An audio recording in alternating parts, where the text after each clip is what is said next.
the first sound was not the wind. It was the sound of the ice on the Powder River shifting under its own weight, a long, low groan that traveled through the frozen ground, the way a rumor travels through a small town, slow and certain and impossible to stop. It was the 3rd of January, 1884, and the temperature outside the hollow in the riverbank had fallen to a place where numbers stopped meaning anything. Inside the hollow, a girl not quite 19 years old lay on a bed of pine boughs and buffalo hide, one hand resting on the drum of her belly, listening. She heard the groan and she did not move. She had heard it 3 times already that night. The first time she had thought the roof was giving way. The second time she had reached for the small hatchet she kept beside her hip. The third time she had understood what it was, and she had gone back to counting her breaths the way the old Shoshone woman had taught her to count them. In through the nose for a slow 4, out through the mouth for a slower 6, and the child inside her had turned once, gently, as if it too were listening. The wind outside was doing something that only happens twice in a generation on the northern plains. It was moving in 2 directions at once, a lower cold sliding down along the frozen river channel from the Bighorns, and an upper wind coming down out of the Canadian sky. And where they met above the little town of Ashcroft, they were shedding snow the way a horse sheds winter hair, in sheets, in blankets, in a smothering that would bury fence posts by dawn. The girl in the hollow could hear none of that directly. She could only hear the groan of the ice and the small sighing of her own fire and the steady tap of meltwater at the far end of the tunnel, where the heat from her stove had begun to work on the packed snow of the outer wall. 6 weeks earlier, Miriam Bell had stood at the edge of the Powder River with nothing but a stolen wool blanket and an idea that every man in the county called a fool's errand. She had been carrying the child for 5 months at that point, and it had begun to show through her dress, which was the reason her stepfather had loaded her belongings into a flour sack and set the sack outside the door and said the words he said. Her mother had watched from the window and had not opened it. Miriam had picked up the sack and walked. She had walked past the church, where the Reverend Cobb was splitting kindling in the yard, and she had walked past the general store where 2 women she had known since childhood turned their faces to the shelves, and she had walked out of Ashcroft on the wagon road that went north toward the river, and she had kept walking until the town could no longer see her. The Reverend had come out to the road when she passed. He was a tall man with a beard the color of dry hay and eyes that had done a great deal of looking at other people's business. He had stopped her at the gate and he had said, in the voice he used for funerals, that there was a place for girls in her condition down in Cheyenne, a home run by decent women, and that arrangements could be made if she would only wait a few days for the stage. He had said it, the way a man reads from a page. He had not looked at her belly. He had looked at a point 6 inches above her head. Miriam had said thank you. She had said it because her mother had raised her to say it, and because saying it cost her nothing. Then she walked past him. The other one had been waiting further down the road. Caleb Hensley was 22 years old, and he had gone to school with Miriam when they were both small, and he had once given her a piece of striped candy at a Christmas social when they were 9, and he had grown into a man who laughed easily at things that were not funny. He was leaning against the split-rail fence at the edge of his father's property, and when he saw her coming, he pushed himself off the fence and walked out into the road to meet her, and he shook his head the way a man shakes his head at a dog that has done something foolish. "Miriam," he said, "Miriam, you can't be going out there. You'll freeze before Christmas. That baby will freeze inside you." She had kept walking. He had walked beside her for 20 steps. "There's places for girls like you," he had said, and his voice had been soft, and that was the thing that cut. It had not been cruelty. It had been pity offered casually, the way a man offers a stranger a drink of water. "You don't have to make it worse. Come back. Talk to the Reverend. Somebody will take you down south." She had stopped then. She had looked at him for the length of one long breath. Then she said the only 3 words she would speak on that road. "I know places." She had walked on. Caleb Hensley had stood in the road and watched her go, and he had said something else after her, but the wind had taken it, and she had not turned to hear. She did know a place. She had known it since she was 12, when her father, before the fever took him, had ridden with her out along the Powder for a full week in the summer of 1877, and had shown her the great bend where the river cut hard against the eastern bluff and had eaten into it over 10,000 years of spring floods.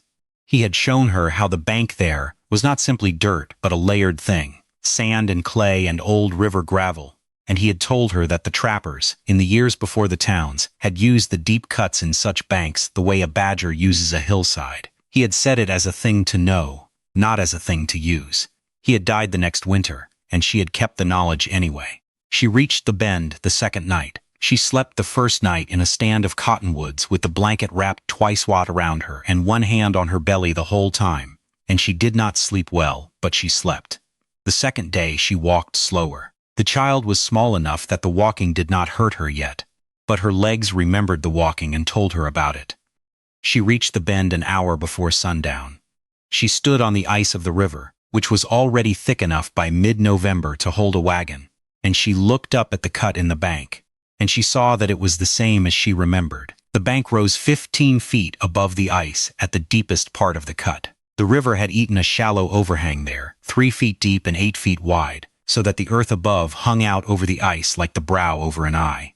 Below the overhang the bank was soft, not sand, but the dry crumbling stuff of an old flood terrace, roots running through it like a loose weaving, and behind the roots the earth was cool and dry and had never in living memory been wet. She began to dig with a piece of broken barrel stave she had picked up outside the mercantile on her way out of town. She dug for 2 hours before dark. She dug at hip level, straight into the bank, and she piled the loose earth on the ice at her feet, and by the time the light failed she had made a hollow the size of a large dog's den. She crawled into it and pulled the blanket over the entrance, and she slept better than she had slept in a year. She had come to the bend with nothing but the blanket, and the barrel stave, and a small folding knife, and $11 sewn into the hem of her dress. This was the sum of her worldly means on the day her stepfather had put her out.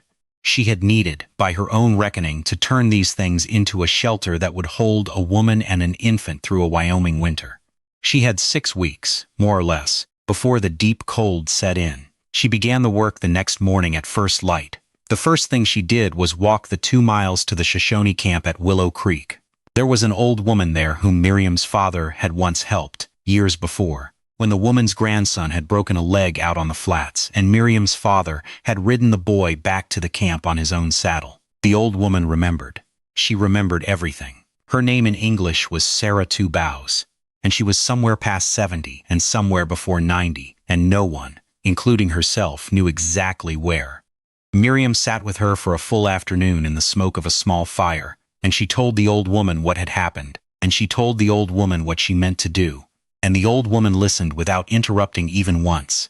Then Sarah Two Bows spoke for an hour. She spoke about the way the earth holds warmth.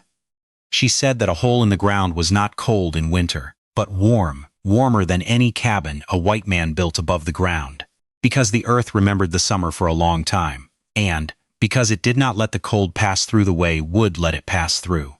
She said the trappers had known this. She said her own people had known it since before there were trappers.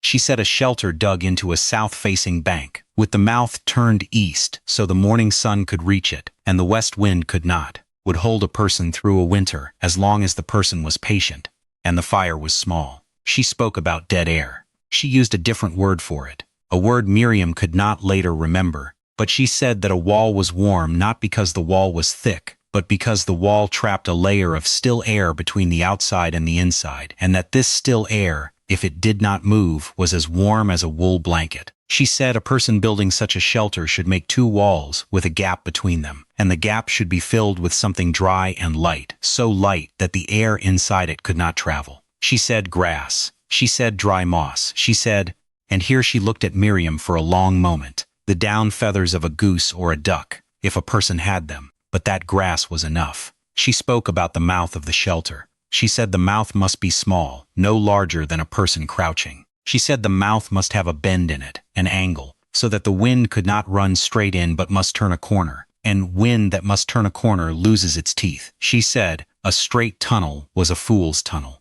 She said a bent tunnel was a wise woman's tunnel. She spoke about the fire. She said the fire must be small and it must be near the mouth, not deep inside, because the smoke must find its way out and the fresh air must find its way in. and if the fire was deep inside, the smoke would kill before the cold did.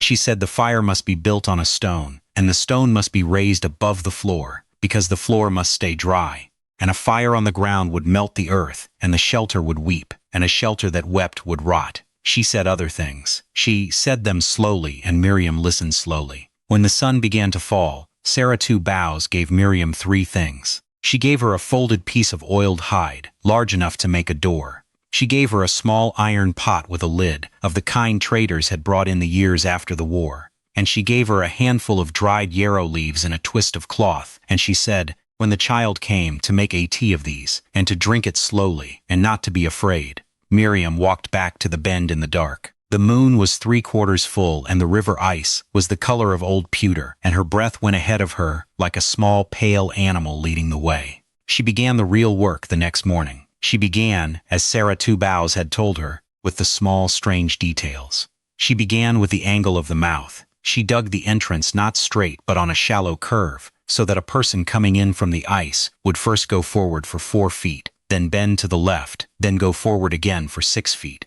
and only then reach the main chamber. The bend was cut sharp. She made it sharper than seemed reasonable. She made it sharp enough that a piece of firewood 4 feet long could not be carried through without turning it, and she thought as she cut that this was a foolish way to build a door. And then she thought about the wind, and she kept cutting. She dug the main chamber to a height where she could stand only in the center. The roof sloped down on all sides. This was not a decision of comfort, it was a decision of heat. A high roof, Sarah Two Bows had said, was a cold roof, because warm air rose and gathered at the peak and left the sleeping body cold below. A low roof kept the warmth where the body was. Miriam made the roof so low at the sides that she could sit against the wall with her head just touching the ceiling, and no lower, because she meant to be able to nurse a child there without stooping. She built the double wall next. This was the piece of the work that took her longest, and that no one, had they been watching, would have understood. She dug the main chamber a foot wider than she needed it, on every side, and then she cut long thin sticks from the willows down along the river, and she wove them into a rough basketwork against the inner face of the earth. She pushed the basketwork out from the wall by the width of her hand, and she wedged it there with short stakes, and into the gap between the basketwork and the earth she packed dry grass. She packed the grass loose. She did not pound it. Sarah Two Bows had been clear about this. Pounded grass was cold grass. Loose grass was warm grass, because the air inside it could not travel. Miriam packed grass into the gap until the whole inner wall was a soft yellow-brown thing, dry to the touch, smelling like a barn in August. She did this all around the chamber. The floor she did not do this way. The floor she covered with pine boughs laid crisscross, 3 layers deep, and over the pine boughs she laid the buffalo hide Sarah Two Bows had traded her for the folding knife in the last week of November. She built the fire pit last. She built it near the mouth of the chamber, where the bend of the tunnel ended, and she raised it on 3 flat stones she had carried up from the river ice one at a time, resting between each trip. She built a small chimney of stacked stones above the fire pit,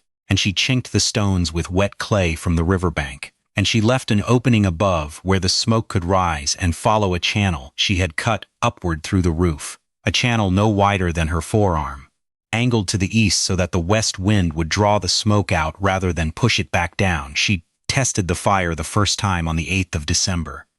She lit a small blaze of cottonwood twigs, and she sat back against the far wall and she watched. The smoke rose. The smoke found the channel. The smoke went up and out. Only a thin trace curled back into the chamber, and this she thought she could live with. She let the fire burn for an hour. Then she put it out, and she sat in the dark, and she felt the walls. They were warm, not hot. Warm the way a person's hand is warm on a cool day. She put her hand against the packed grass wall, and she left it there for a long time, and she thought about her father, and she thought about the old woman at Willow Creek, and she thought about the child inside her, and she did not cry, because she had used up her crying 6 weeks before, and had not made any new since.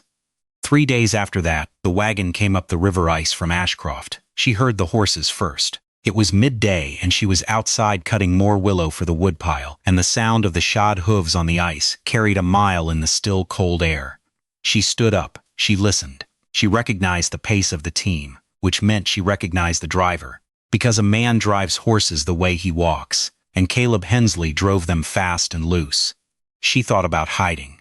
She thought about it for the length of one breath. Then she thought about the child, and she thought about the winter. And she picked up the willow bundle, and she carried it to the shelter, and she went inside and she pulled the oiled hide across the mouth of the tunnel, and she waited. The wagon stopped on the ice below the bank. She could hear them talking. Caleb and someone else, a heavier voice, older. She thought it might be his father, but she could not be certain. She heard them get down. She heard boots on the ice. She heard one of them whistle, low, the way a man whistles when he sees a thing he did not expect. Miriam Bell. Caleb called up. His voice came muffled through the hide door and the packed earth of the tunnel. Miriam, come out of there. This ain't a place for a person. She did not answer. She sat with her hands folded over her belly, and she waited.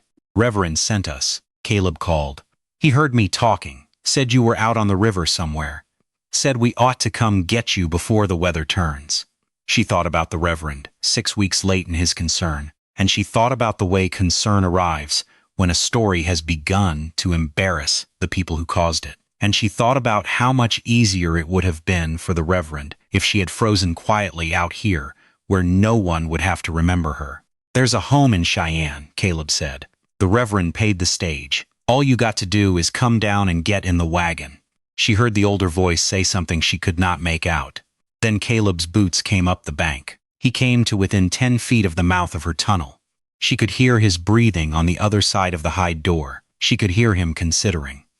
Miriam, he said, softer now. This is a hole in the ground. You can't have a baby in a hole in the ground. She heard him then turn away. She heard his boots go back down the bank. She heard him say to the other man, she won't come out. She's touched. Winter got to her already. She heard the other man say, leave her then. Told the Reverend it was a waste. She heard them climb into the wagon. She heard the team turn. She heard the ice creak under the wheels as they went back down the river toward town. She sat in the shelter until the sound of them was gone. Then she pushed the hide door aside, and she went out and she stood in the pale winter light, and she looked at the tracks the horses had left in the snow on the ice. And she felt a thing that was not quite anger and not quite grief, and not quite anything she had a word for. And she went back inside and she lay down on the buffalo hide, and she slept for 4 hours in the middle of the day, which she had not done since she was a child. The next 3 weeks she used to lay in stores. She had, by the middle of December, become a person who thought only about weight and days.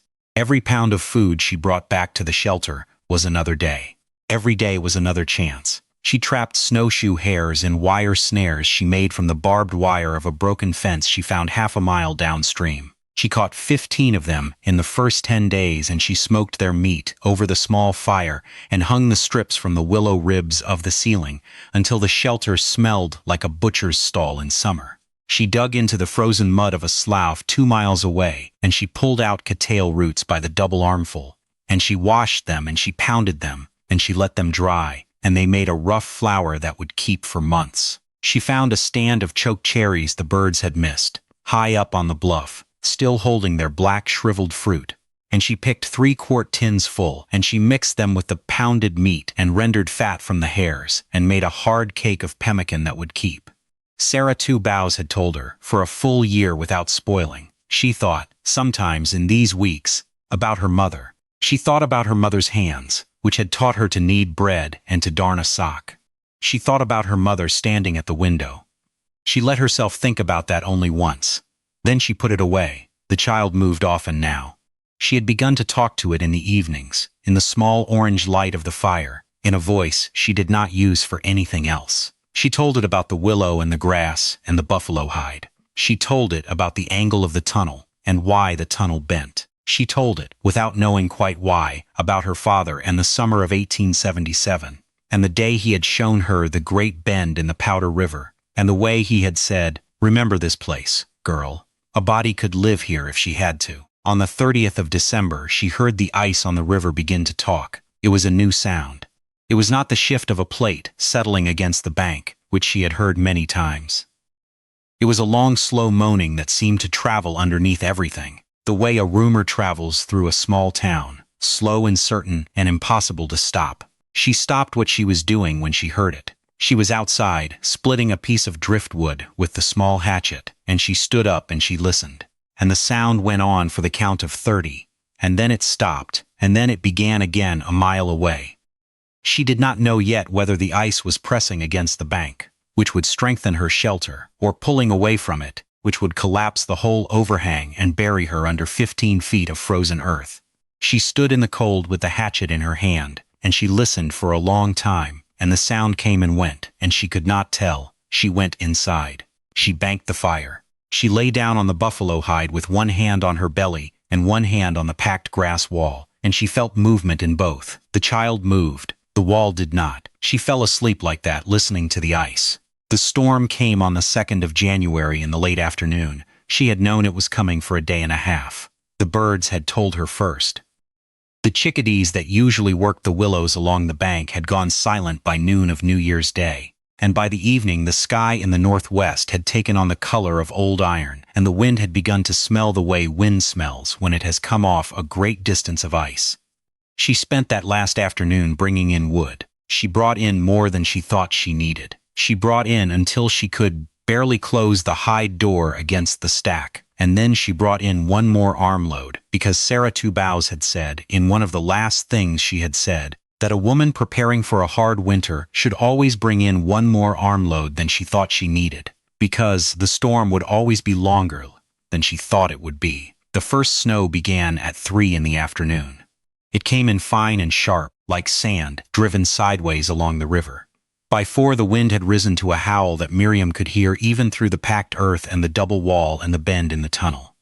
By 5 the world outside had ceased to exist. There was only the sound of the wind, and the small orange breathing of the fire, and the smell of smoked hair and dry grass, and the slow, patient movement of the child inside her. She had prepared for this.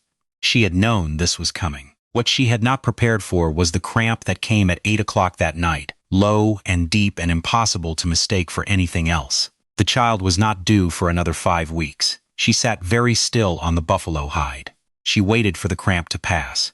It passed. She waited to see whether another would come. She counted her breaths. She counted her breaths for a long time. The wind outside rose to a scream and then dropped and then rose again. The fire hissed as a fine sifting of snow found its way down the smoke channel and touched the coals. She counted her breaths. The second cramp came at 8:30. The third came at 9. She reached for the small twist of cloth Sarah Two Bows had given her, and she took out 3 of the dried yarrow leaves, and she crushed them in her palm, and she dropped them into the iron pot with a cup of melted snow, and she set the pot on the edge of the fire, and she waited for it to steep. Her hand was steady. She noticed this. She had expected it to shake, and it did not shake, and she filed this away as a thing to think about later, when there was time to think about anything. She drank the tea slowly. The cramps did not stop, but they slowed. She thought, as she drank, about the odds of a child born 5 weeks early in a hole in the ground in a Wyoming blizzard, with no midwife, no doctor, no woman with hot water and clean linen. She thought about the odds and she put them away. Odds were for men who bet on horses. She had a child to bring, and a shelter that would hold, and enough dry wood for a week, and a small iron pot, and the yarrow, and the knowledge Sarah Two Bows had given her, and she realized with a small clean surprise, no fear left. She had used up the fear on the road out of Ashcroft 6 weeks before. There was none of it left in her tonight. The cramps came harder around 11. It was then that she heard the low groan from somewhere beneath the floor. She had heard the ice talk many times in the days before, but this was different. This was closer. This seemed to come from directly under the buffalo hide on which she lay. She put her palm flat against the pine boughs. She felt nothing. She heard it again. A long sighing sound that traveled up through the earth into the small of her back, and she did not know yet whether the shelter was settling into its foundation or whether the whole bank was beginning to move.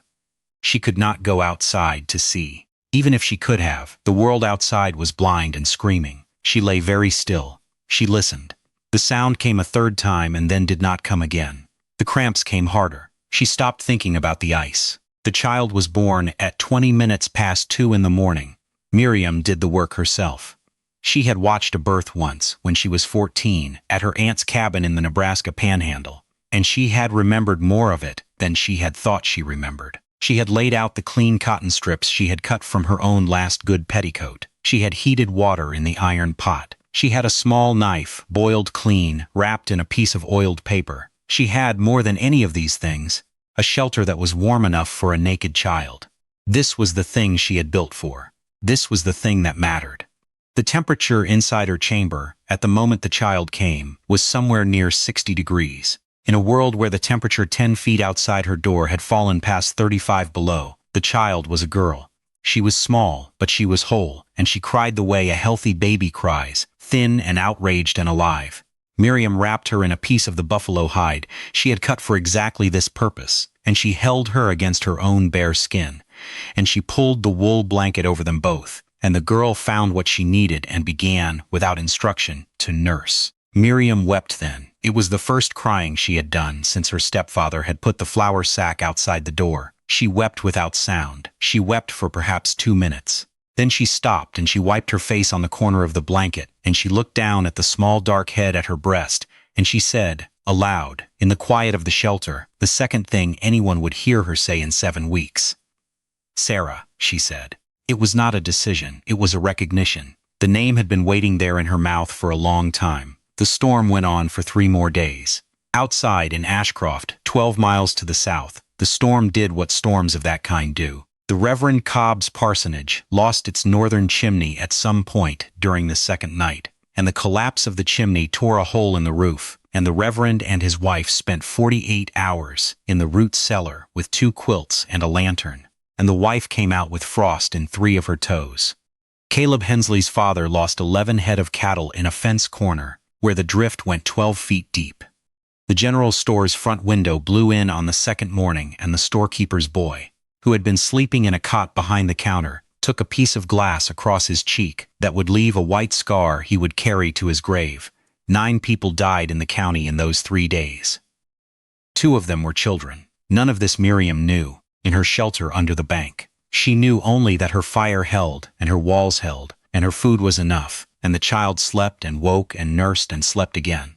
And the small quiet miracle of a warm baby in a warm room went on hour by hour by hour while the world above the river tried to end. On the 6th of January, the wind fell. She waited another full day before she went outside. The child was 3 days old by then, and Miriam had recovered enough to move without pain. And the fire had burned steady the whole time. And there was food enough left for another 2 weeks, even if she brought nothing new in. She pushed the hide door aside on the morning of the 7th, and she crawled through the bend in the tunnel, and she stood, at last, out on the ice of the Powder River, and she looked at the world. The world was white.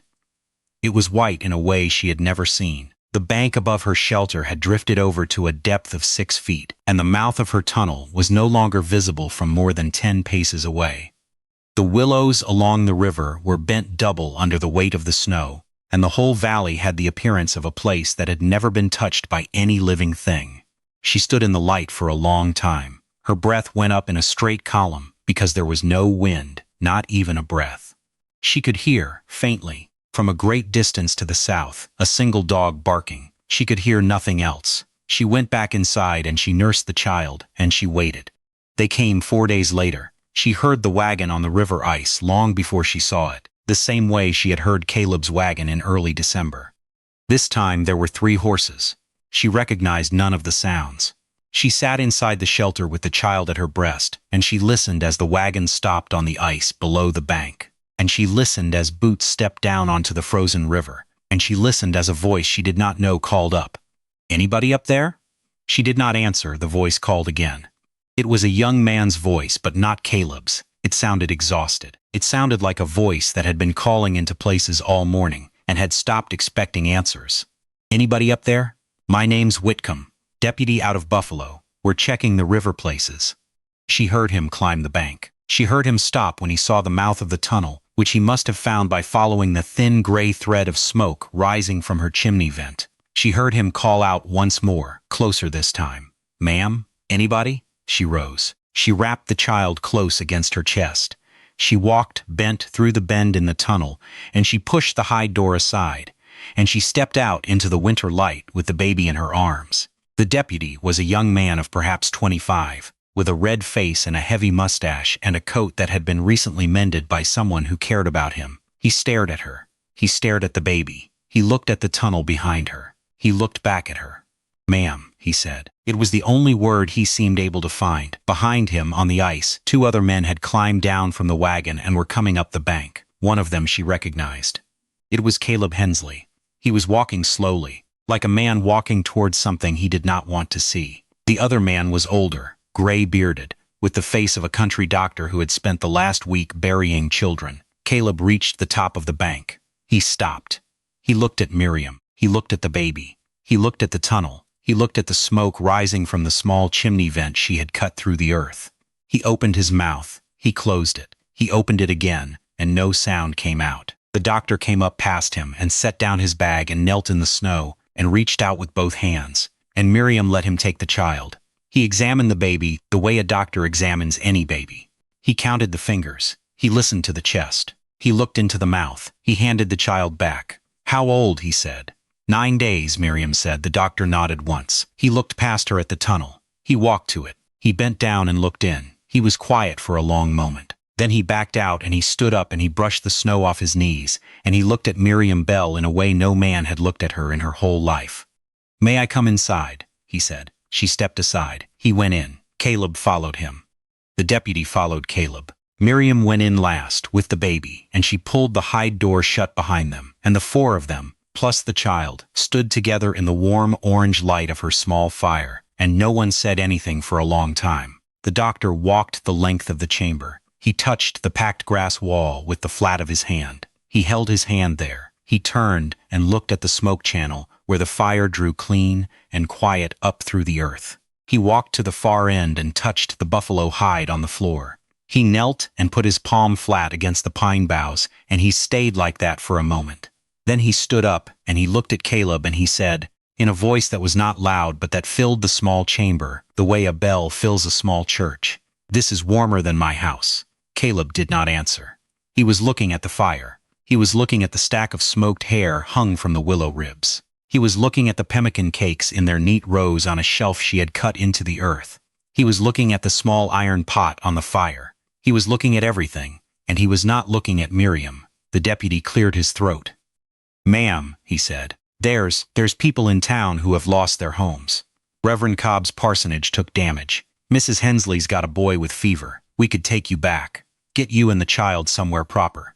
Miriam did not answer at once. She sat down on the buffalo hide with the baby, and she settled her, and she looked around at the shelter she had built, and she thought about the road from Ashcroft, and she thought about the hands at the window and the men in the store and the reverend at the gate, and she thought about the 6 weeks of cutting willow in the cold, and the pounded cattail flour, and the wire snares, and the angle of the tunnel that broke the wind. Then she looked at the deputy, and she said the last thing she would say that day.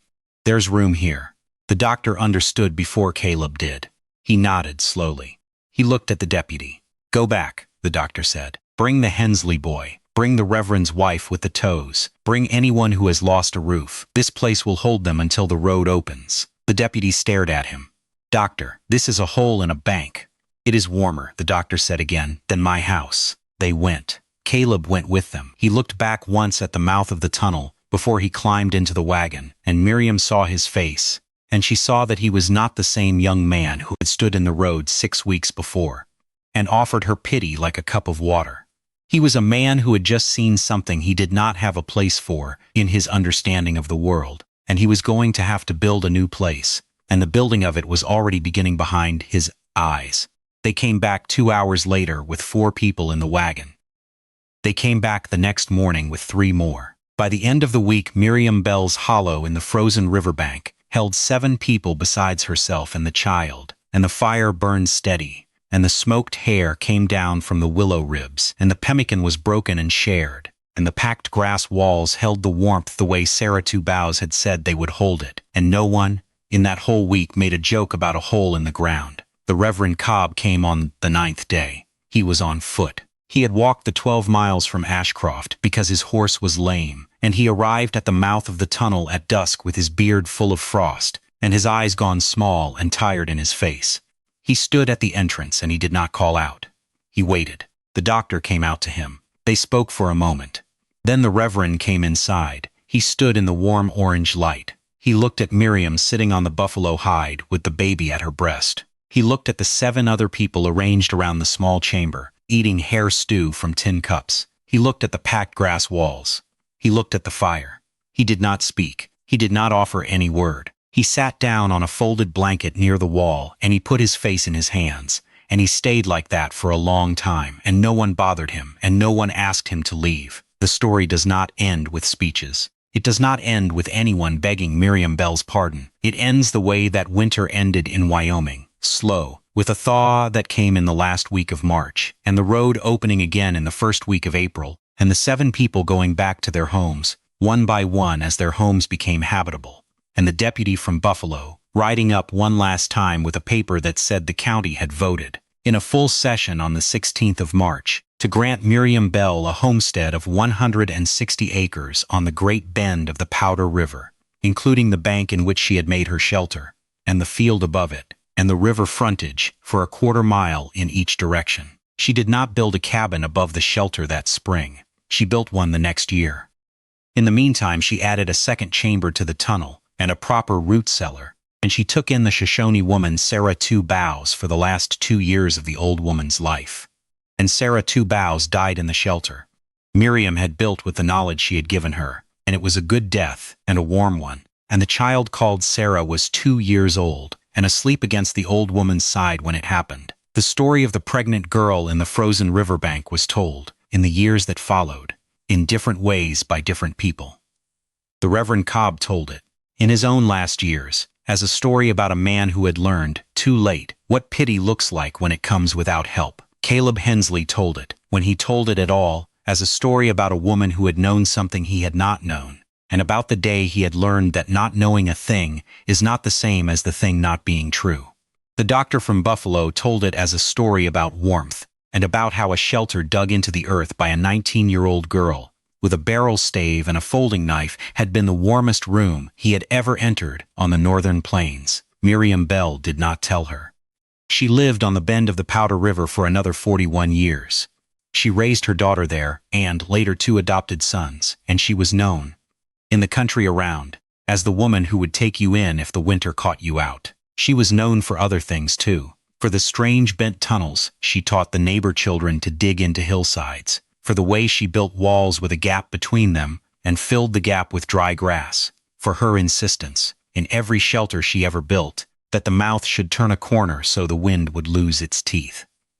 She was known by the end as one of the old ones, the ones who had come out of the 1880s with something the rest of the country had forgotten it needed. She died in the summer of 1925 at the age of 60, in the cabin above the Great Bend, with her daughter and her sons and her grandchildren around her. The last thing she said was not a speech. It was a practical instruction about which pasture to move the horses to before the first frost. The strongest walls are rarely the ones built to impress. If this story stayed with you, the next one is already waiting.